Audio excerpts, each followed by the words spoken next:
बिस्मिल्लाहिर्रहमानिर्रहीम। अस्सलाम वालेकुम स्टूडेंट्स। आज के लेक्चर का जो हमारा टॉपिक है वो है कोरिलेशन एंड कॉजुअलिटी। तो हम आज के लेक्चर में देखेंगे कि किसी भी दो वेरिएबल्स के दरमियान में रिलेशन कैसे होगा, क्या वो एक दूसरे पर डिपेंड कर रहे होंगे या नहीं, या उनके दरमियान में कोई कॉज एंड इफेक्ट का मतलब कि एक के होने से दूसरा जो है वो हैपन हो रहा है। ठीक है ना। कोरिलेशन किस तरह की होती है दो वेरिएबल्स के दरमियान में, आज हम ये देखेंगे। और हम ये देखेंगे कि कॉजुअलिटी और कोरिलेशन में डिफरेंस क्या होता है। तो हम स्टार्ट करते हैं आज के लेक्चर से, जिसमें हमारे पास टॉपिक है कोरिलेशन एंड कॉजुअलिटी। हम अपनी बुक में रीड करते हैं कि हमारे पास क्या लिखा हुआ है। यहाँ हमारे पास लिखा हुआ है a major goal of many statistical studies is to determine whether one factor causes another. ठीक है ना। एक सबसे बड़ी वजह जो हमारा जो स्टैटिस्टिकल स्टडीज़ जो सबसे ज़्यादा मेन गोल जो है इसमें वो ये है कि हम ये चेक करते हैं क्या एक फैक्टर जो है वो किसी दूसरे के अक्कर होने की वजह बनता है। For example, does smoking cause lung cancer? क्या स्मोकिंग की वजह से लंग कैंसर होता है? In this unit we will discuss how statistics can be used to search for correlation that might be suggest a cause and effect relationship. ठीक है ना। Then we will explore the more difficult task of establishing causality. जो चीज़ मैंने आपको भी बताई कि हम कोरिलेशन के बाद कॉजुअलिटी की तरफ जाएंगे और देखेंगे कॉजुअलिटी क्या होती है। तो यहाँ यही कुछ हमें बताया हुआ है। तो हम स्टार्ट करते हैं कोरिलेशन से, जहाँ हमारे पास ये लिखा हुआ है what does it mean when we say that smoking causes lung cancer. It certainly does not mean that you will get lung cancer if you smoke a single cigarette. It does not even mean that you will definitely get lung cancer if you smoke heavily for many years, because some heavy smokers do not get lung cancer. Rather, it is a statistical statement meaning that you are much more likely to get lung cancer if you smoke than if you don't smoke. मतलब कि अगर किसी भी दो variables के दरमियान में correlation है तो इसका मतलब ये नहीं है कि एक की वजह से दूसरा हैपन हो रहा है। ये हम अपने एक जनरल रिजल्ट के तहत हम ये बता कह सकते हैं। अब लाजमी नहीं है कि जो लोग ज़्यादा स्मोक करते हैं उन्हें लाजमन ही क्या है वो लंग कैंसर हो। लाजमी नहीं है कि उन्हें लाजमी ही क्या मतलब कि लंग कैंसर हो। How did researchers learn that smoking causes lung cancer? The process began with observations, as doctors noticed that a surprisingly high proportion of their patients with lung cancer were smokers. These observations led to carefully conducted studies in which researchers compared lung cancer rates among smokers and non-smokers. These studies showed clearly that heavier smokers were more likely to get the lung cancer. ठीक है ना। एक general सी बात है कि ज़्यादातर जो lung cancer के मरीज होते हैं वो इसलिए होते हैं कि वो हैवियर स्मोकर्स होते हैं। अब लाजमी तो नहीं है कोई स्मोकर ना भी हो उसको भी लंग कैंसर हो सकता है। तो ये एक जनरल सा एक रिसर्च हुई तो उन्होंने ये एक बात डिसाइड कर ली है, रूल सेट कर लिया कि हैवियर स्मोकर जो होते हैं उनको लंग कैंसर होता है, मोस्टली हैवियर स्मोकर को, लेकिन हर हैवियर स्मोकर को लंग कैंसर नहीं होता। In more formal terms, we say that there is a correlation between the variable amount of smoking and incidence of lung cancer. A correlation is a special type of relationship between variables in which a rise or fall in one goes along with a corresponding rise or fall in the other. मतलब कि एक के बढ़ने से दूसरे में भी बढ़ रही है चीज़, और एक के कम होने से दूसरे में भी चीज़ कमी, दूसरी जो हमारा जो मटेरियल या जो कोई भी वेरिएबल है उसमें भी कमी महसूस हो रही है। अब कोरिलेशन की डेफिनेशन के कोरिलेशन होती क्या है बताते चलो। कोरिलेशन जो है वो एक मेजर ऑफ डिग्री है जो हमें क्या बताता है दो वेरिएबल्स के दरमियान दो वेरिएबल्स कैसे वेरी कर रहे हैं, ये हमें बताता है कोरिलेशन। ठीक है। अब हमारी बुक में क्या लिखा हुआ है, हमारी बुक में लिखा हुआ है correlation exist between two variables when higher values of one variable consistently go with higher values of another variable, or one higher values of one variable consistently go with lower values of another variable. ठीक है। मतलब कि एक के higher values of one variable, एक variable के higher values जो है वो किसके साथ जा रही है, दूसरे वेरिएबल के भी हायर वैल्यूज के साथ। लेकिन हो सकता है कि एक में ज़्यादा हाई वैल्यूज हो और दूसरे वेरिएबल में उसकी निस्बत क्या जा रहा हो, लो वैल्यूज जा रहे हो। ठीक है। तो इनमें अब हमारे पास कोरिलेशन की एक और डेफिनेशन है, द इंटरडिपेंडेंस बिटवीन टू और मोर वेरिएबल्स इज कॉल्ड कोरिलेशन। मतलब दो और दो से ज़्यादा वेरिएबल्स के दरमियान में जो इंटरडिपेंडेंस है, उनके दरमियान में जो रिलेशनशिप है उसे हम क्या कहते हैं, वो कोरिलेशन है। ठीक है। अब हम देखते हैं कि कोफिशिएंट ऑफ कोरिलेशन क्या होता है, मतलब कि कोरिलेशन को जो हम मेजर करते हैं उसका जो कोफिशिएंट होता है उसको हम क्या कहते हैं। The coefficient of correlation measures the numerical strength और closeness of layered linear relationships between two variables. मतलब कि क्या मेजर करता है कोरिलेशन, कोफिशिएंट ऑफ कोरिलेशन क्या मेजर करता है, linear relationship between two variables. अब हमारे पास यहाँ एक लाइन ड्रॉ की हुई है जहाँ हमें बताया गया है कि किन पॉइंट्स पर हमारी कोरिलेशन काफ़ी एक्सेलेंट होती है, काफ़ी ठीक है ना, स्ट्रॉन्ग होती है, मीडियम होती है, नॉन लीनियर कोरिलेशन होती है। ठीक है, तो जब हमारे पास कोरिलेशन जो है वो -1 और 1 के दरमियान में होगी तो यहाँ क्या होगा, हमारे पास कोरिलेशन हमारे पास क्या होगी, नॉन लीनियर कोरिलेशन होगी। ठीक है, और अगर हमारे पास कोरिलेशन -0.1 से 0.1 प्लस 0.1 के दरमियान में होगी तो नॉन लीनियर कोरिलेशन होगी। लेकिन अगर हमारे पास कोरिलेशन का जवाब आए, कोफिशिएंट ऑफ कोरिलेशन क्या आए, -1.0 माइनस, तो वो अगर एक्सीलेंट, अगर -0.9 होगा तो वेरी गुड होगा, -0.8 होगा तो वो गुड होगा। तो इस तरफ हमारे पास क्या होती है, परफेक्ट नेगेटिविटी आ जाती है कोरिलेशन में, और इस तरफ हमारे पास परफेक्ट पॉजिटिविटी आ जाती है।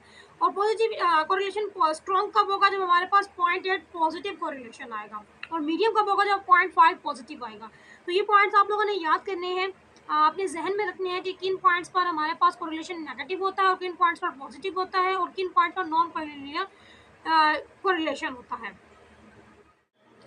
तो हमारे पास क्या है, अब हम देखते हैं कि अब कोरिलेशन के फर्दर टाइप्स हैं कि वो होते हैं पॉजिटिव कोरिलेशन और नेगेटिव कोरिलेशन। तो हम रीड आउट करते हैं कि पॉजिटिव कोरिलेशन और नेगेटिव कोरिलेशन में क्या होता है। पॉजिटिव कोरिलेशन में हमारे पास ये होता है कि एक चीज़ के बढ़ने से दूसरी चीज़ में भी बढ़ रही होगी, या एक चीज़ से कम होने से दूसरी चीज़ भी कम हो रही होगी, मतलब उनके दरमियान जो रिलेशन होगा वह डायरेक्ट रिलेशन होगा। ठीक है, और नेगेटिव कोरिलेशन में क्या होगा कि एक चीज़ के बढ़ने से दूसरी चीज़ में जो हो रही हो, एक चीज़ बढ़ रही होगी दूसरी चीज़ क्या हो रही होगी, कम हो रही होगी, तो ऐसी कोरिलेशन को हम क्या कहेंगे, नेगेटिव कोरिलेशन, उनके दरमियान जो रिलेशन होगा वो क्या होगा, इन्वर्स हो जाएगा। ठीक है, तो हम रीड आउट करते हैं यहाँ positive correlation. The correlation is said to be positive और direct if the two random variables tend to move in the same direction, that is increase or decrease simultaneously. That is the correlation is positive if the least squares regression lines have positive slopes. ठीक, अब negative correlation क्या होती है, the correlation is said to be negative और inverse if the two random variables tend to move in opposite directions. That is, one random variable decreases as the other random variable increases. That is, the correlation is negative if the least square regression lines have negative slopes. अब हमारे पास कुछ examples है correlations की कि किन दो variables के दरमियान में कोरिलेशन हो सकती है। तो हाइट एंड वेट के दरमियान भी हो सकती है correlation. There is a correlation between the variables height and weight for people, that is कि जितना टॉलर इंसान होगा उस वो ज़्यादा ही हैवी होगा बनिस्बत स्मॉलर पीपल के। ठीक है ना, that is taller people tend two way more than shorter people. there is a correlation between the variables demand for apples and price of apples. देखिए, अब जितनी ही एप्पल की जो प्राइस है वो सेब की जो अगर रकम है वो कम होगी, उनकी जो ठीक है रेट उनके कम होंगे, उतने ही क्या होगी, डिमांड ज़्यादा हो जाएगी। That is demand tends to decrease as prices increases. ठीक है ना, अब प्राइस जब बढ़ जाएगा तो डिमांड कम हो जाएगी, लेकिन जब प्राइस कम होगी तो डिमांड ज़्यादा हो जाएगी। तो यहाँ क्या हो गया, अब ऊपर जो था हमारे पास वो था पॉजिटिव कोरिलेशन, अब इसमें जो हमारे पास है वो बन रहा है नेगेटिव कोरिलेशन। ठीक है, हमारे पास नेक्स्ट जो कोरिलेशन है वो है between practice time and skill among piano players. अब जितना ज़्यादा आप प्रैक्टिस करेंगे उतनी ही ज़्यादा आपकी स्किल इम्प्रूव होगी। ठीक है, तो यहाँ भी क्या हो गया, that is those who practise more tend to be more skilled. तो यहाँ भी हमारे पास क्या होगी, पॉजिटिव कोरिलेशन होगी। अच्छा, एक और बात हो कि लाजमी नहीं है कोरिलेशन में कि एक वेरिएबल की वजह से एक वेरिएबल के अंदर जो चेंज हो रही है उसके वजह से दूसरे जो वेरिएबल है उसके अंदर भी चेंज हो, लाजमी नहीं है। ये दोनों इस तरह एक दूसरे पर डिपेंड नहीं कर रहे होंगे। ठीक है, मतलब कि एक में अगर कुछ चेंज हो रहा हो तो दूसरे में भी उसकी वजह से चेंज हो, ऐसा कोई सीन नहीं है कोरिलेशन में। Establishing a correlation between two variables does not mean that a change in one variable causes a change in the other. The correlation between smoking and lung cancer did not by itself prove that smoking causes lung cancer. ठीक है ना, लाजमी नहीं है कि smoking की वजह से ही लंग कैंसर हो। We could imagine, for example, that some gene predisposes a person both to smoking and to lung cancer. Nevertheless, identifying the correlation was a critical first step in learning that smoking causes lung cancer. ठीक है, तो ये अब लाजमी नहीं है हमारे पास कि एक वेरिएबल के अंदर अगर कोई चेंज अक्कर हो रहा हो तो दूसरे के अंदर भी क्या हो, वो चेंज अक्कर हो रहा हो। ठीक है, तो जो कोरिलेशन है बिटवीन टू वेरिएबल्स, ये हमारे पास ऑटोमेटिकली में, इसका ये मतलब नहीं है कि एक के अंदर जो चेंज हो वो दूसरे के अंदर भी चेंज लाए। तो ये बात अपने अपने अंदर जहन में रखनी है। ठीक है, तो ये जो पॉइंट है ये कोरिलेशन और कोरिलेटी में डिफरेंस क्रिएट करेगा। ये हम देखेंगे आगे कि कोरिलेटी होती क्या है, तो फिर मैं आपको इनके दरमियान का डिफरेंस भी बताऊंगी। अब हम चलते हैं स्कैटर प्लॉट की तरफ। जो स्कैटर प्लॉट है वो हमें क्या देता है, स्कैटर प्लॉट हमें दो वेरिएबल्स के दरमियान में रिलेशनशिप बताता है। ठीक है, उन दो वेरिएबल्स के ज़रिए हम पॉइंट्स ड्रॉ करते हैं अपने ग्राफ के अंदर, और वो जो पॉइंट्स जो ड्रॉ होते हैं, ये स्कैटर प्लॉट है, मतलब ये फैला हुआ होता है बिल्कुल। ठीक है ना, तो हमें नहीं पता कि ये पॉइंट्स कहाँ कहाँ, हमने ना इन्हें कनेक्ट करना होता है ना कुछ, बस इनको देख के हम अंदाज़ा लगा सकते हैं कि हमारी कोरिलेशन, हमारे वेरिएबल्स के दरमियान जो कोरिलेशन है वो पॉजिटिव है, नेगेटिव है, या है ही नहीं, या है, या बेस्ट है, या नहीं है, या गुड है, या एक्सलेंट है, इस तरह। ठीक है, तो अब हमारे पास यहाँ एक एग्जांपल है। पहले हम स्कैटर प्लॉट की डेफिनेशन देख लेते हैं, फिर हम एग्जांपल की तरफ आते हैं। तो स्कैटर प्लॉट की जो डेफिनेशन है वो ये है, A scatter plot is a graph in which each point represents the values of two variables. उसमें अंदर हम पॉइंट्स ड्रॉ करते हैं, जो वहाँ उस ग्राफ के अंदर जो हर पॉइंट है वो टू वेरिएबल्स के दरमियान में जो वैल्यू होगी, उनके दरमियान जो रिलेशनशिप होगा उसको शो कर रहा होगा वो हमें। ठीक है, तो अब हमारे पास यहाँ एक एग्जांपल है जिसमें हमारे पास प्रोडक्शन कॉस्ट है और यूएस ग्रॉस रेसिपिएंट्स है, रेसिपिएंट्स हैं। तो हमने इसके दरमियान में क्या बनाना है, स्कैटर प्लॉट बनाना है। हम अपनी स्टेटमेंट पढ़ लेते हैं स्कैटर प्लॉट के लिए, जो एग्जांपल में दी गई है कि हमें क्या कहा जा रहा है, हमने क्या करना है और इसमें क्या शो करना है ग्राफ में। Table 5.6 shows the production cost and the US gross receipts, total revenue from ticket sales. ठीक है ना, इसमें हमारे पास क्या है कि टोटल टिकट्स जितनी सेल हुई होंगी उसके दरमियान में और प्रोडक्शन कॉस्ट जो उस पर हुई होगी, तो प्रोडक्शन पर जो कॉस्ट लगी होगी उसके दरमियान में रिलेशनशिप क्या बन रहा है। For the 15 biggest budget movies of all the time through 2012, movie executive presumably hope there is a favorable correlation between the production budget and the receipts. That is, they hope that spending more to produce a movie will result in higher box office receipts. वो कह रहे हैं जितना आप ज़्यादा अपनी production पर spend करेंगे उतना ही हमारे पास ज़्यादा ही रेसिपेंट्स होंगे। But is there are such a correlation, क्या इनके दरमियान ऐसे कोई कोरिलेशन है या नहीं। We can look for a correlation by making a scatter plot showing the relationship between the variables production cost and the gross receipts. तो यहाँ प्रोडक्शन कॉस्ट जो है वो मिलियंस ऑफ डॉलर्स में दी गई है, 300 मिलियंस। ठीक है ना, और 66 मिलियंस ऑफ डॉलर्स यहाँ यूएस ग्रॉस है। यहाँ जो है ना ये हमारे पास तरतीब से दी हुई है, तो मैंने इनको नंबरिंग नहीं दी, यहाँ मैंने इनको नंबरिंग देकर अरेंज किया हुआ है कि हमारे पास स्मॉलेस्ट कौन सी है और लार्जेस्ट कौन सी है। तो स्टूडेंट्स अब हम देखते हैं कि हमने अपनी स्केलिंग किस लिहाज से करनी है, ग्राफ को बनाना किस तरह से है, तो वो हम आपको बताती हूँ मैं अभी। तो स्टूडेंट अब हम देखेंगे कि हमने स्केलिंग कैसे करनी है, और हॉरिजॉन्टल एक्सिस के अलोंग हम किसको लेंगे और वर्टिकल एक्सिस के अलोंग किसको लेंगे। तो अगर आप गौर करें तो हमारे पास यहाँ क्या है, दो वेरिएबल्स हुए, एक है प्रोडक्शन कॉस्ट और एक है यूएस ग्रॉस रेसिपिएंट्स। ठीक है, तो अब इन दोनों में से किसको हॉरिजॉन्टल एक्सिस के अलोंग लेना है और किसको वर्टिकल एक्सिस के अलोंग लेना है, तो हम अब ये देखेंगे। अब देखिए प्रोडक्शन कॉस्ट जो है, जितने अब इनके दरमियान जो रिलेशनशिप बन रहा है, ठीक है, अब प्रोडक्शन कॉस्ट जो है वो इंडिपेंडेंट वेरिएबल है, और जो यूएस ग्रॉस रेसिपिएंट्स है वो डिपेंड कर रहा है प्रोडक्शन कॉस्ट पे, कि जितनी हम प्रोडक्शन करेंगे उतना ही मतलब कि हमारे पास टिकट जो है वो, कितनी हमारी अच्छी प्रोडक्शन होगी जितना ही हमारा अच्छा मतलब कि टिकट जो है वो सेल होंगे। ठीक है, तो अब यहाँ हम रीड आउट कर लेते हैं कि जो प्रोसीजर हमने फॉलो करना है स्कैटर प्लॉट बनाने के लिए वो ये है कि we assign one variable to each axis. सही बात है, हर एक्सिस को एक वेरिएबल असाइन करना पड़ेगा, एक को हॉरिजॉन्टल एक्सिस के असाइन करेंगे और एक को हम वर्टिकल एक्सिस असाइन करेंगे। तो आप हॉरिजॉन्टल किसको करेंगे, प्रोडक्शन कॉस्ट को, और वर्टिकल किसको करेंगे, यूएस ग्रॉस रेसिपिएंट को। मतलब कि हमारा जो हॉरिजॉन्टल लेबलिंग होगी वो प्रोडक्शन कॉस्ट होगी और वर्टिकल लेबलिंग क्या होगी, यूएस ग्रॉस रेसिपिएंट्स होगी। We assign one variable to each axis and we will label each axis with values that comfortably fit the data. Here we use our production cost to the horizontal axis and gross recipient to the vertical axis. We choose a range of 200 to 350. हमने कैसे इसकी range select की देखें, ये 215 इसकी smallest value है, largest value क्या है 300। तो हमने क्या किया 200 से स्टार्ट किया और 350 पर हमने इसकी सेलिंग एंड की। और यहाँ हमारे पास मैंने इसको अरेंज किया हुआ है, हमारे पास स्मॉलेस्ट वैल्यू 66 है और जो लार्जेस्ट वैल्यू वो है 761। तो हम कहाँ से स्टार्ट करेंगे, 0 से स्टार्ट करेंगे और 800 पर एंड करेंगे यहाँ की स्केलिंग को, ठीक है। For the gross recipient axis for each movie in table 5.3 we plot a single point at the horizontal position corresponding to its production cost and a vertical position corresponding to its gross recipients. For example the point for the movie Friends, अब हम ये करेंगे, उसके बाद हम क्या करेंगे, if we wish we can label data points as if done for selected points, ठीक है। तो हम क्या करते हैं, अब ग्राफ को देखते हैं कि ग्राफ किस तरह का बनेगा। तो स्टूडेंट हमारे पास यहाँ जो ग्राफ्स है हमने अपने डाटा के मुताबिक क्या करना है, यहाँ वैल्यूज़ को ड्रॉ करना है, ठीक है। तो हमारे पास हम देखेंगे कि प्रोडक्शन कॉस्ट पर क्या पॉइंट है और ग्रॉस रेसिपिएंट्स पर क्या पॉइंट है। हमारे पास जो पहला पॉइंट, एक पॉइंट हमने लिया तो वो यहाँ कहीं लाइक कर रहा है, ठीक है। तो इसके से पहले हम यहाँ चलेंगे और इसके पहले हम यहाँ चलेंगे तो यहाँ ये पॉइंट ड्रॉ होगा स्कैटर प्लॉट, ठीक है।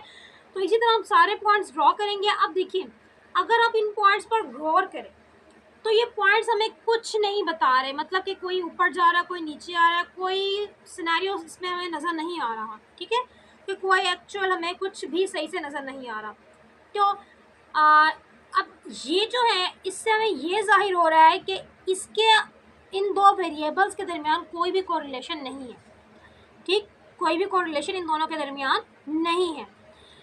अब आपने अपने पॉइंट्स पर गौर करना है और उन्हीं के पॉइंट्स के अकॉर्डिंग आपने इसी तरह सारे पॉइंट्स ड्रॉ कर लेने हैं। यहाँ हमने मेंशन किए हुए हैं कि ये पॉइंट्स किन किन जगह के, कुछ पॉइंट्स को हमने मेंशन किया हुआ है, ठीक है। तो अब हमारे पास ये है, हमारे पास हॉरिजॉन्टल लेबलिंग, ये है वर्टिकल लेबलिंग और ये हमारे पास हॉरिजॉन्टल स्केलिंग होगी और ये वर्टिकल स्केलिंग होगी। तो हमने क्या किया, यहाँ अपना पॉइंट सारा ड्रॉ कर लिया और उसके बाद देखा कि अब ये पॉइंट जो है कहीं कभी यहाँ है, कभी यहाँ है, तो कभी बहुत ऊपर जा रहा है, तो कभी कहाँ नीचे आ रहे हैं। तो इनके दरमियान में कोई एक सीन, कोई एक सिनेरियो ऐसा नहीं नज़र आ रहा है कि कोई एक डायरेक्शन में जाए, या तो ऊपर से नीचे की तरफ आए, नीचे से ऊपर की तरफ आए, या किसी एक लाइन के अकॉर्डिंग लाइन के इर्द गिर्द चले, मतलब कि कोई एग्जैक्ट कोई सिचुएशन हमें नज़र नहीं आ रही इस ग्राफ में। तो इस सिचुएशन में हमारे पास क्या है कि इन दोनों के दरमियान कोई भी कोरिलेशन नहीं है, मतलब कि इन दोनों के दरमियान कोई कोरिलेशन हो ही नहीं सकती। Look carefully at the scatter plot for movies that dots seem to be scattered about with no apparent pattern. In other words, at least for these big budget movies, there appears to be little or no correlation between the amount of money spent producing the movie and the amount of money it earned in gross receipts. Now consider the scatter plot in figure 5.38. अब हमारे पास यहाँ weights और price के दरमियान में एक scatter plot draw किया हुआ है। अब देखिए अगर आप गौर करें तो यहाँ से पॉइंट स्टार्ट हो रहे हैं और यहाँ, मतलब कि हमारा जो ये ग्राफ है वो यहाँ से यहाँ जा रहा है, ठीक है। तो यहाँ जो हमारे पास जो कोरिलेशन शो हो रही है वो पॉजिटिव कोरिलेशन शो हो रही है, क्योंकि हमारा जो वेट जो बढ़ने से वेट बढ़ रहा है तो हमारे पास प्राइसेस भी बढ़ रहे हैं। तो इससे हमारे पास क्या हो रही है, डायरेक्ट रिलेशन बन रहा है और हमारे पास जो यहाँ जो कोरिलेशन बन रही है वो पॉजिटिव कोरिलेशन बन रही है। तो आप इसको रीड आउट करें और देखिएगा यहीं कुछ लिखा हुआ है। तो यहाँ क्या लिखा हुआ हमारे पास, in now consider scatter point fig 5.3 which shows the weights and retail price of 23 diamonds. Here the dots show a clear upward trend indicated that larger diamonds generally cost more. The correlation is not perfect. For example, the heaviest diamond is not the most expensive, but the overall trend seems fairly clear because the prices tend to increase with the weights. We say that figure 5.3 shows a positive correlation. और इसके तो हमारे पास यहाँ क्या life expectancy और infant mortality rate के दरमियान में है। तो इसमें हमने क्या देखना है कि ज़िंदगी मतलब कि ऐसे कितने बच्चे हैं जो पैदा होते ही मर जाते हैं और पैदा होते ही वो उनकी ज़िंदगी रहती है, ठीक है। तो उसके दरमियान में हमारे पास ये है स्कैटर प्लॉट। तो इसके दरमियान में क्या हमारे पास है, shows a scatter plot for the variables life expectancy and infant mortality in 16 countries. We again see a clear trend, but this time it is a negative correlation. देखें क्या है कि ज़िंदगी की जितनी मतलब कि लाइफ एक्सपेक्टेंसी जितनी है उतने है इन्फेंट मोर्टालिटी का भी खतरा है, ठीक है। तो इसका मतलब कि यहाँ इंक्रीज से डिक्रीज की तरफ जा रहा है, लाइफ एक्सपेक्टेंसी बढ़ती जा रही है, इन्फेंट मोर्टालिटी कम होती जा रही है, मतलब इनके दरमियान में रिलेशन क्या बना, इन्वर्स हो गया। तो ये क्या बन जाएगा, नेगेटिव कोरिलेशन बन जाएगा। तो इसी तरह Countries with higher life expectancy tend to have lower infant mortality. Besides studying whether a correlation exists, we can also discuss its strength. The more closely the data following the general trend, the stronger is the correlation. तो हम देखते हैं कि relation between two variables के दरमियान में कितनी type मतलब कोरिलेशन किस किस तरह की हो सकती है. पॉजिटिव कोरिलेशन होगी, नेगेटिव कोरिलेशन होगी, या कोई कोरिलेशन ही नहीं होगी, या तो उसकी स्ट्रेंथ ऑफ कोरिलेशन क्या होती है. पॉजिटिव कोरिलेशन क्या है, both variables tend to increase together या डिक्रीज टुगेदर. नेगेटिव में क्या होगा, the two variables tend to change in opposite direction. मतलब कि अगर एक इंक्रीज होगा तो दूसरा डिक्रीज होगा. नो कोरिलेशन मतलब उनके दरमियान कोई रिलेशनशिप ही नहीं होगा. There is no apparent relationship between the two variables. Strength of a correlation क्या है, the more closely two variables follow the general trend, the stronger the correlation, which may be either positive or negative. In a perfect correlation, all data points lie on a straight line. मतलब कि जिनके दरमियान perfect correlation होगी तो क्या होंगे, एक straight line के along उनके points क्या कर रहे होंगे, lie कर रहे होंगे. अब जो हमारे पास नेक्स्ट एग्जांपल है उसमें हमारे पास देखते हैं कि हमारे पास डाटा क्या गिवन है. हमारे पास गिवन है prior to the 1990s most economists assumed that the unemployment rate and the inflation rate were negatively correlated. That is when unemployment goes down, inflation goes up, ठीक है, and vice versa. अब inflation होती क्या है, मैं आपको वो बताते चलूँ कि इन्फ्लेशन होती क्या है. इन्फ्लेशन जो हमारे पास है वो ये है कि the rate of increase in prices over a given period of time. ठीक है ना, हमारी जो प्राइसेस में जो इंक्रीज होता है उनका जो रेट है, रेट ऑफ इंक्रीज जो प्राइसेस में होता है एक मखसूस टाइम के दरमियान, उसको हम क्या कहते हैं, वो हमारा इन्फ्लेशन रेट है. ठीक है, तो were negatively correlated, this is that is when unemployment goes down, inflation goes up and vice versa. This table shows unemployment and inflation data for the period 1990 to 2012. Make a scatter plot for these data based on your diagram. Does it appear that the data support the historical claim of a link between the unemployment and inflation rate? तो हम क्या करेंगे, इनके दरमियान में यही इनके points को देखेंगे, हम इनके पॉइंट्स ड्रॉ करेंगे. एक तरफ हम अनएम्प्लॉयमेंट रेट को रखेंगे जो कि इंडिपेंडेंट होगा, इन्फ्लेशन रेट जो होगा वो उस पर अनएम्प्लॉयमेंट रेट पर डिपेंड कर रहा होगा, तो उसको हम वर्टिकल पे रखेंगे, स्केलिंग करेंगे अपने पॉइंट्स की, और हम क्या करेंगे यहाँ इसको ग्राफ को ड्रॉ कर देंगे. उसी तरह हम भी क्या देखेंगे कि आप देखें 5 अनएम्प्लॉयमेंट रेट 5.6 है, उसके अकॉर्डिंग हमारे पास इन्फ्लेशन रेट क्या है 5.4, तो 5.6 और 5.4 यहाँ कहीं ड्रॉ होगा, तो हम इसको यहाँ ड्रॉ कर देंगे. तो इसी तरह हम सारे पॉइंट्स ड्रॉ करेंगे. अब देखिए ये जो पॉइंट्स हैं, अगर मैं इनके दरमियान एक जनरल लाइन ड्रॉ करूँ, एक जनरल लाइन, ठीक है, तो इसका मतलब ये एक पॉइंट के अलोंग ही है, तो इनके दरमियान जो कोरिलेशन होगी क्या होगी, स्ट्रॉन्ग होगी. तो यहाँ रीड आउट करते हैं, we make the scatter plot by plotting the variable unemployment rate on the horizontal axis and the variable information on the vertical axis. To make the graph easy to read, we use values ranging from 3.5% to 10% for the unemployment rate and from 0 to 6% for the inflation rate. तो यही कुछ हमने किया. Figure 5.4 shows the result to the eye. There does not appear to be any obvious correlation between the two variables. Our calculation confirms that there is nearly zero correlation, that these data do not support the historical claim of a negative correlation between the unemployment and inflation rate. मतलब कि इनके दरमियान वो कह रहे थे कि negative correlation है, हालांकि ऐसा तो यहाँ कुछ शो नहीं हो रहा. इनके दरमियान नेगेटिव कोरिलेशन, अगर नेगेटिव कोरिलेशन होती तो हमारा जो ग्राफ था वो अप से डाउन की तरफ चल जाता. ठीक है, तो यहाँ इनके दरमियान नेगेटिव कोरिलेशन नहीं है, इनके दरमियान में कोरिलेशन ऐसी कोई है ही नहीं, इनके दरमियान क्या है, जीरो कोरिलेशन है. तो हमारे पास यहाँ नेक्स्ट एग्जांपल है, example number 2, accuracy of weather forecast. अब इसमें हमारे पास कोरिलेशन किस टाइप की होगी, तो इसको देखते हैं. The scatter plots in figure 5.41 shows 2 weeks of data comparing the actual high temperature for the day with the same day forecast. So जो हमारे पास लेफ्ट डायग्राम है, and 3 day forecast right diagram है. मतलब कि सेम डे के लिए जो फोरकास्ट है उसकी लेफ्ट राइट साइड पर हमारा जो 3 डे फोरकास्ट है वो राइट डायग्राम है. ये मतलब कि ये डायग्राम है. तो हमने इनके दरमियान बताना है कि discuss the types of correlation of on each diagram. अब देखिए ये जो जा रहा है इसकी जो वैल्यूज जा रही हैं उसको गौर करें. Both scatter plots show a general trend in which higher predicted temperature mean higher actual temperature. That is both show positive correlation, मतलब कि जितनी ही हमारे पास फोरकास्ट होगी उतना ही एक्चुअल टेम्परेचर, मतलब कि उससे हिसाब से होगा हमारा एक्चुअल टेम्परेचर भी बढ़ रहा है, तो उसका मतलब उसके दरमियान जो रिलेशन बन रहा है वो पॉजिटिव कोरिलेशन बन रहा है. दोनों है तो positive correlations. However, the points in the left diagram lie more nearly on a straight line. जो लेफ्ट डायग्राम है उसके जो पॉइंट्स हैं वो ज़्यादातर किसके हैं, स्ट्रेट लाइन के अलोंग ड्रा हो रहे हैं. ठीक है, इंडिकेटेड अ स्ट्रॉन्गर कोरिलेशन. तो इनके दरमियान कोरिलेशन क्या है, stronger correlation. In the right diagram ठीक है ना, स्ट्रेट लाइन। अब हमारे पास this make sense because we expect weather forecast to be more accurate on the same day than the 3 days in advance. तो हमारे पास यहाँ नेक्स्ट क्या है, possible explanation for a correlation, कि हमारे पास कोरिलेशन के होने के कितनी पॉसिबल एक्सप्लेनेशन हैं। हो सकता है कि उनके दरमियान में कोई कोइंसिडेंस हो, द कोरिलेशन में भी या coincidence. Both variables might be directly influenced by some common underlying cause, हो सकता है कि दोनों वेरिएबल्स किसी एक की वजह से अक्कर हो रहे हों, मतलब कि उन दोनों के दरमियान कोई इस तरह का एक के बढ़ने से दूसरे में इंक्रीज ना हो रहा हो, लेकिन ठीक है, लेकिन किसी थर्ड वेरिएबल के थ्रू उनके दरमियान में रिलेशन अफेयर हो रहा हो। One of the correlated variables में actually be a cause of the other, हो सकता है कि एक वेरिएबल जो हो दूसरे की वजह हो। Not that even in this case it may be only one of several causes. अब हमारे पास में आप एक्सप्लेनेशन फॉर कोरिलेशन हमारे पास है, consider the correlation between infant mortality and life expectancy in fact 5.39 which of the three possible explanations for a correlation applies। कह रहे हैं इस जो इन्फेंट मोर्टेलिटी और लाइफ एक्सपेक्टेंसी में इन तीनों सिचुएशन में से कौन सी जो है वो अप्लाई हो रही है एग्जांपल इस फिक पर।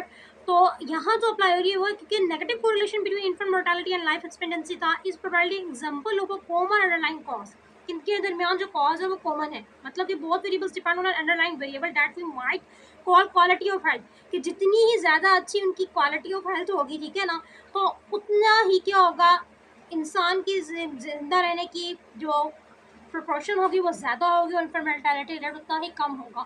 मतलब कि इनके अंदर इनके दरमियान जो रिलेशन, जो एक और थर्ड वेरिएबल जो इनको आपस में रिलेट कर रहा है, इनके दरमियान को रिलेशन पैदा कर रहा है, वो क्या है, क्वालिटी ऑफ हेल्थ है। ठीक है ना, तो यहाँ हमारे पास थर्ड टाइप सेकेंड टाइप बन गई कि उनके दरमियान कोई कॉमन अंडरलाइंग कॉज है। ठीक है, in countries where healthcare is better in general infant mortality is lower and life expectancy is higher। तो मैं यहाँ पर आपको थोड़ा सा एक्सप्लेन करती हूँ कोरिलेशन और कॉजैलिटी के दरमियान का डिफरेंस का, और उसके बाद मैं आपको एग्जांपल नंबर 4 की तरफ लेके जाऊँगी तो आपको इजीली आप उसको समझ सकेंगे। मैंने आपको बताया था कि कोरिलेशन जो है ना वो लाजमी नहीं है कि किसी एक वेरिएबल में चेंज आने की वजह से दूसरे में चेंज आए। ठीक है ना, a correlation between variable however does not automatically mean that the change in one variable is a cause of the change in the values of the other variable। ठीक है, लेकिन कॉसेशन जो होती है वो ये होती है indicates that one event is the result of the across of the other event, कि अगर एक इवेंट अकर हो रहा है तो उसकी वजह से ही दूसरा इवेंट क्या हो रहा होगा, अकर हो रहा होगा। ठीक है, तो अब हमारे पास यहाँ हम एग्जांपल लेते हैं, एक स्केच मैंने ड्रॉ किए हुए हैं, फ्लो चार्ट है हमारे पास ये जिसमें हमारे पास यहाँ एक है लैक ऑफ रैम की वजह से जो कॉसेशन और कोरिलेशन बन रहा है और ट्रैफिक जैम की वजह से। अब यहाँ जो है कोरिलेशन फोन फ्रेजेस और टेक्स्ट मैसेजिंग वॉट वर्क, इन दोनों के दरमियान कोरिलेशन हो रही है, किसकी वजह से, एक थर्ड वेरिएबल है जो कि क्या है, लैक ऑफ रैम, उसकी वजह से। कि जितना अगर हमारे पास रैम कम होगी तो उससे असर क्या होगा, फ़ोन फ्रीज होंगे और टेक्स्ट मैसेजिंग वॉन्ट वर्क है, मतलब कि हमारे पास जो मैसेज हमारे पास वो प्रॉपर नहीं जा रहेंगे। ठीक है, तो अब फ़ोन फ्रीज और टेक्स्ट मैसेजिंग के दरमियान जो कोरिलेशन बन रही है वो किस एक थर्ड वेरिएबल का दरमियान एक कॉमन कॉज है, वो क्या है, लैक ऑफ रैम है। ठीक है, ट्रैफिक जाम हो रहा है, उससे की वजह से समझे कि अगर किसी एक पर्सन का बैड मूड है और वो थका हुआ भी है, उसके पेरेंट्स परेशान है कि वो इतना थका हुआ भी है, उसका मूड भी खराब आया कि हमारे बच्चे को हुआ क्या है, तो उसमें हमारे पास क्या है कि आप इसके दरमियान में उनके उसके आप बुरे मूड और उसके थकने की दरमियान में कोरिलेशन एक लाजमी तो नहीं है कि थकने की वजह से उसका मूड खराब हो, लेकिन उसका मूड क्यों खराब था, एक ट्रैफिक जाम थी। ठीक है, अब उसका मूड खराब है ट्रैफिक जाम की वजह से था, उसकी टायर्डनेस भी क्या थी, और ट्रैफिक जाम के दरमियान से। तो अब इन बैड मूड और टायर्डनेस ये दो वेरिएबल्स के दरमियान कोरिलेशन किसकी वजह से बनी, वो किसके वजह से बनी, ट्रैफिक जैम की वजह से बनी। ठीक है, तो अब कॉसेशन और कोरिलेशन के दरमियान मैं उम्मीद करती हूँ कि आपको फ़र्क पता लग गया होगा कि क्या है। ठीक है, अब हम अपनी नेक्स्ट उस पर जाते हैं एग्जाम्पल की तरफ और उसमें देखते हैं कि क्या आखिर इसमें डिफरेंस क्या है, हमने क्या फ़र्क देखना है। तो हमारे पास नेक्स्ट एग्जांपल है, example number 4, how to get rich in the stock market, कि हम किस तरह फैसला कर सकते हैं कि आया कि हम अपने किसी भी मार्केट में जो हमारे पास हाँ हम अपनी किसी भी प्रोडक्ट को लॉन्च कर मतलब कि करें, उसमें इन्वेस्ट करें या ना करें, किस तरह। तो उसमें हमारे पास यहाँ है, every financial adviser has a strategy for predicting the direction of the stock market. ठीक है, हर फाइनेंशियल एडवाइजर जो है ना उसके पास एक स्ट्रेटजी होती है जो जिससे वो प्रिडिक्ट करता है डायरेक्शन ऑफ स्टॉक मार्केट। ठीक है, most focus on fundamental economic data, ज़्यादातर जो लोग होते हैं वो इकोनॉमिक डाटा की जो फंडामेंटल्स होते हैं उस पर फोकस करके अपने इन्वेस्ट करते रहते हैं, such as interest rate and corporate profits. But an alternative strategy relies on a remarkable correlation between the Super Bowl winner in January and the direction of the stock market for the rest of the year. मतलब कि जो जनवरी में जो super Bowl winner जो था उसके दरमियान और direction of the stock market उसके दरमियान कोरिलेशन को देखते हुए वो अपने इन्वेस्ट करते हैं, ठीक है। The stock market turns to rise when a team from the old pre 1970 NFL wins the Super Bowl and tends to fall otherwise, ठीक है। This correlation successfully matched 28 of the first 32 Super Bowls to the stock market, which made the Super Bowl indicator a far more reliable predictor of the stock market than any professional stockbroker during the same period. Suppose that the Super Bowl just ended and the winner was the Detroit Lions, an old NFL team. Should you invest all your spare cash and maybe even some that you borrow in the stock market? ठीक है। अब stock market सवाल ये है कि क्या आप इस कोरिलेशन को लेते हुए सुपर बॉल इंडिकेटर वाले कोरिलेशन को लेते हुए, ठीक है ना, इनके दरमियान हमने कोरिलेशन देखी, उसको लेते हुए क्या आप अपना सारा ही कैश इन्वेस्ट कर देंगे या वो जो आपने स्टॉक मार्केट से इन बोरो किया मतलब कि स्टॉक मार्केट में जो आपके पास आया होगा उस वो सिर्फ इन्वेस्ट करेंगे। तो उसको देखते हैं कि हमारे पास क्या हम करेंगे, क्या बेस्ट है हमारे पास।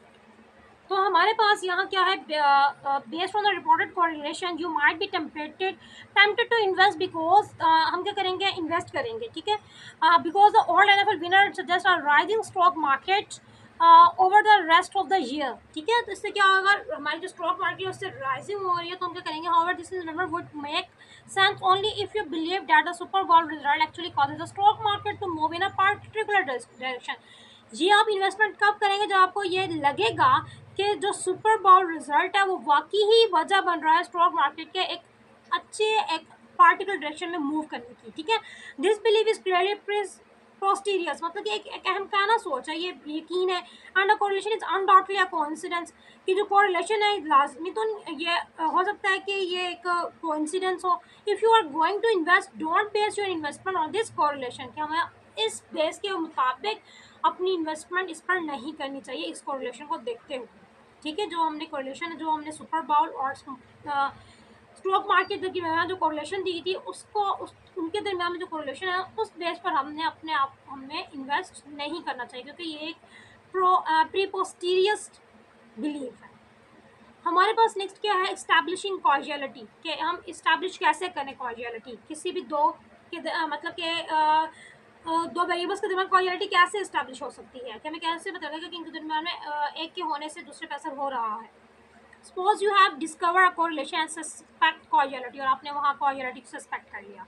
How can you take your suspicious, ठीक है। Let's return to the issue of smoking and lung cancer. The strong correlation between smoking and lung cancer did not by itself prove that smoking causes lung cancer.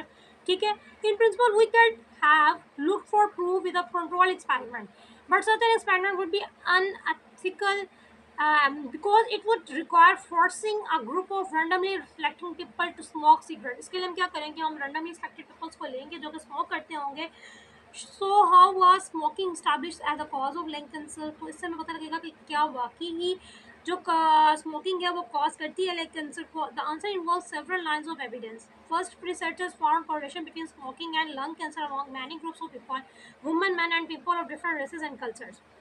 Second, among groups of people that seem otherwise identical, lung cancer was found to be more rare in non-smokers.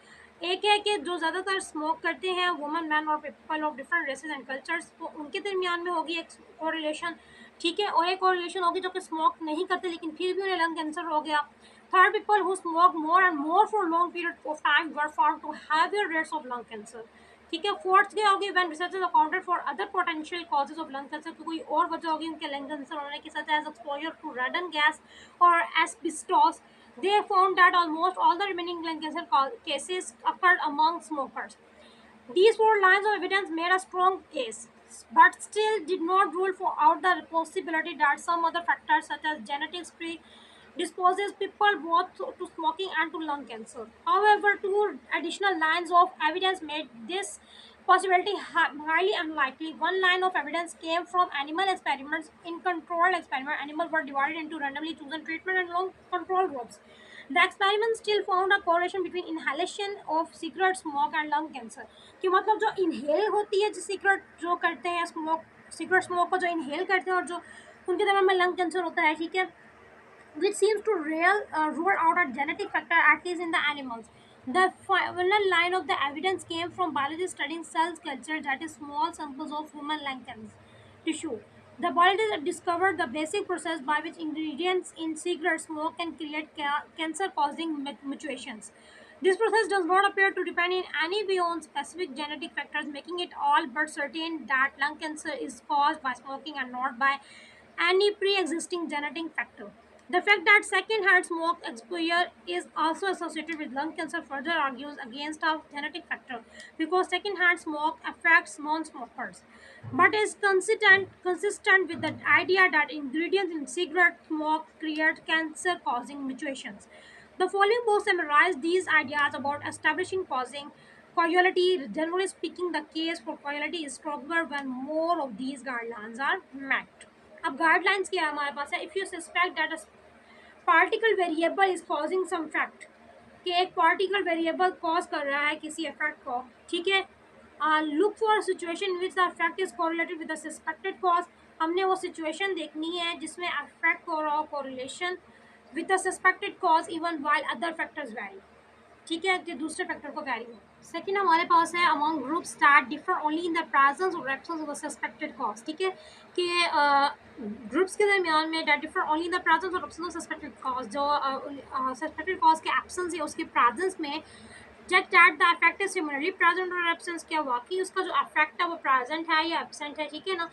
अगर cause present है तो उसका effect present है या नहीं है, अगर cause absent है तो उसका इफेक्ट एब्सेंट है या नहीं है। Look for evidence that larger amounts of the suspected cause produce larger amounts of the fact, ठीक है, हम वो एविडेंस देखेंगे कि larger amounts of suspected cause क्या प्रोड्यूस कर रहा है larger amounts of effect को, ठीक है। If the effect might be produced by other potential causes, अगर effect जो है वो किसी और की potential causes की वजह से अक्कर हो रहा है, प्रोड्यूस हो रहा है besides the suspected cause, make sure that the effect still remains after accounting for these other potential causes, कि अगर हम इनको काउंट करें इन पोटेंशियल कॉजेज को तो उसके बाद भी वो इफेक्ट जो है वो होने चाहिए। If possible test the suspected cause with an experiment, if the experiment cannot be performed with the humans for ethical reasons, consider doing the experiment with animals called cell cultures or computer models. Try to determine the physical mechanism by which the suspected cause produces the effect, ठीक है। तो ये हमारे पास guideline से establish करने की कॉरिलेटी को हमने, फिर कॉरिलेशन कॉरिलेटी को देखा और उनके डिफरेंस को देखा और एग्जांपल्स देखी हमने कि उनके दरमियान कॉरिलेशन किस टाइप की होती है, पॉजिटिव नेगेटिव और इस तरह। आज के लेक्चर्स के लिए इतना ही काफ़ी है, नेक्स्ट लेक्चर में देखेंगे हम प्रोबेबिलिटी को। अभी तक के लिए अल्लाह हाफिज़, thank you so much student.